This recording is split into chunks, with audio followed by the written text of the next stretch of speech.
मणिकर्णिका घाट, एक ऐसी जगह जहाँ रोज 100 से भी ज़्यादा शरीर जलते हैं।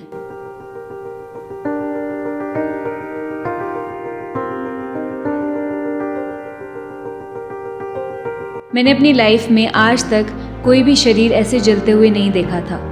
हमारी लाइफ की जो सबसे बड़ी सच्चाई है, मैं उससे कोसों दूर थी। हम अक्सर मुश्किल समझ के लाइफ की सच्चाई से दूर भागते रहते हैं। हमें लगता है कि अगर हम इससे दूर भागेंगे तो ये भी हमसे दूर हो जाएगी, पर ऐसा नहीं है। हम सच्चाई से ज़रूर दूर भाग सकते हैं, लेकिन सच हमारा कभी पीछा नहीं छोड़ता। इसीलिए इस बार खुद को रियलिटी चेक देने के लिए और अपना फ्यूचर खुद को दिखाने के लिए मैं अचानक से अकेले वाराणसी चली गई। मणिकर्णिका घाट पे पहुंचने से पहले मुझे लगा था कि वहाँ पे बहुत शोक का माहौल होगा, कोई रो रहा होगा, कोई सदमे में होगा, पर वहाँ पहुंचकर मैंने देखा कि ऐसा कुछ नहीं था।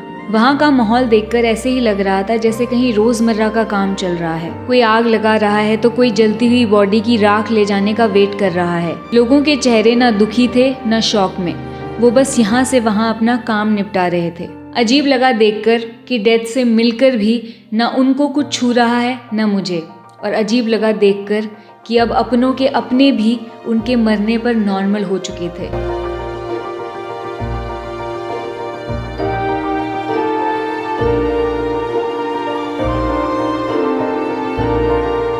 थोड़ा और देर जब वहाँ बैठी रही तो समझ नहीं आ रहा था कि बुरा क्यों नहीं लग रहा मुझे, कुछ अंदर टच क्यों नहीं कर रहा, क्या इतनी इनसेंसिटिव हो गई हूँ मैं। लेकिन फिर जब कुछ और देर बैठी, बॉडीज़ को और ध्यान से देखा, किसी के पापा, किसी के भाई और किसी की माँ को देखा, तो थोड़ा बुरा लगने लगा। ये सोचकर कि वो बस एक शरीर ही नहीं है, उनकी भी मेरी ही तरह एक लाइफ चल रही थी कुछ ही समय पहले। वो भी किसी की माँ, किसी का बेस्ट फ्रेंड और किसी के केयरिंग फादर थे। फिर और गहराई से जब उस शरीर को देखा तो सोचा कि ये शरीर मेरी माँ, मेरा पार्टनर या मेरे अपने होते तो। बॉडी थोड़ी कांपती सी दिखी, मन में भूचाल आने लगा। दिमाग ने मुझसे ये कहा कि ये तो सच नहीं है, पर मन ने यही कहा कि असल में होना तो यही है। फिर सब कुछ अंदर टच करने लगा। अपने और अपनों के जीवन की कद्र मन में बढ़ने लगी। मेरे अपने मेरे साथ कुछ ही समय के लिए है, ये सोचकर अंदर दर्द सा महसूस होने लगा। ये सच किसी दिन सच हो जाएगा, ये सोचकर अकेलापन महसूस होने लगा। फिर और गहराई में देखने लगी तो मुझे वहाँ अपना शरीर भी जलता हुआ दिखाई दे रहा था। मेरी ये सांसें एक दिन बंद हो जाएंगी और ये शरीर एक दिन राख बन जाएगा।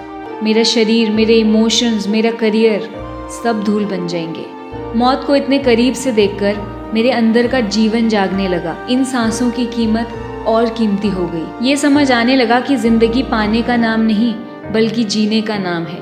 कल ना था न कल होगा, जीवन तो बस आज में ही है, और जिसने आज जिया है वही जिंदा है, क्योंकि कल में तो जिंदगी है ही नहीं।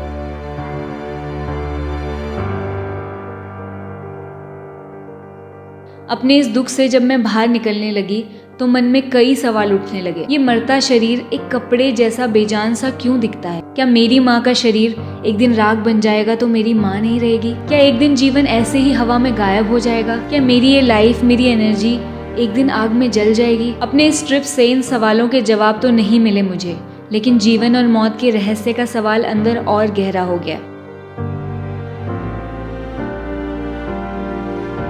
मौत को तो नहीं समझ पाई मैं, लेकिन जीवन की कीमत मौत ने सिखा दी मुझे।